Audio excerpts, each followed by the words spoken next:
Hi, I am Barry Brunton and I am the proud owner of the Rockhopper of Percuel from Dunbar. Rockhopper is a GM32, which is a Gary Mitchell design.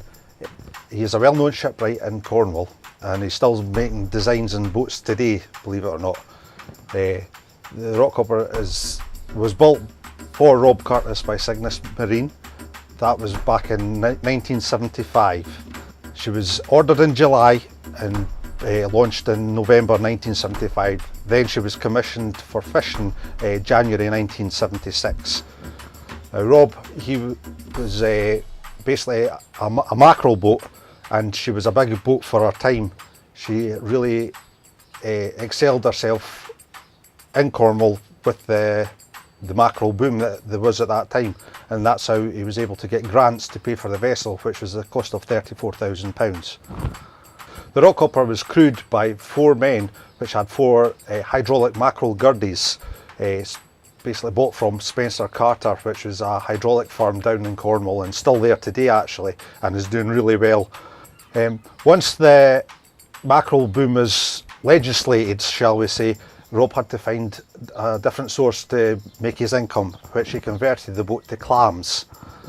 And with clamming, he had to put on extra thrust at the back end, so that's where he introduced the quart nozzle instead of a normal propeller.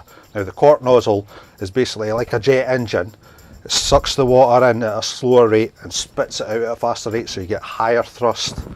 And he needed that to tow the clam gear because the clam gear is quite heavy. And during this conversion, Rob actually introduced the Spencer Carter trawl winch as well, and has been proudly on the boat since that time, which will be at least 40 years, and it's still going strong today, even though it's getting a wee bit tired now. It could do with either a refurbishment or a replacement now. Rockhopper in her spare time used to enter the race at St Mawes, which was basically half a dozen boats racing around buoys with flags flying and everything. Rockhopper is a Cornish vessel, and we are very proud to fly the St Piran flag along beside the Saltire. Rockhopper was then sold on to another Cornish family, the Martin family, who fished the trawl with her, and she had a different Ford engine in her back then.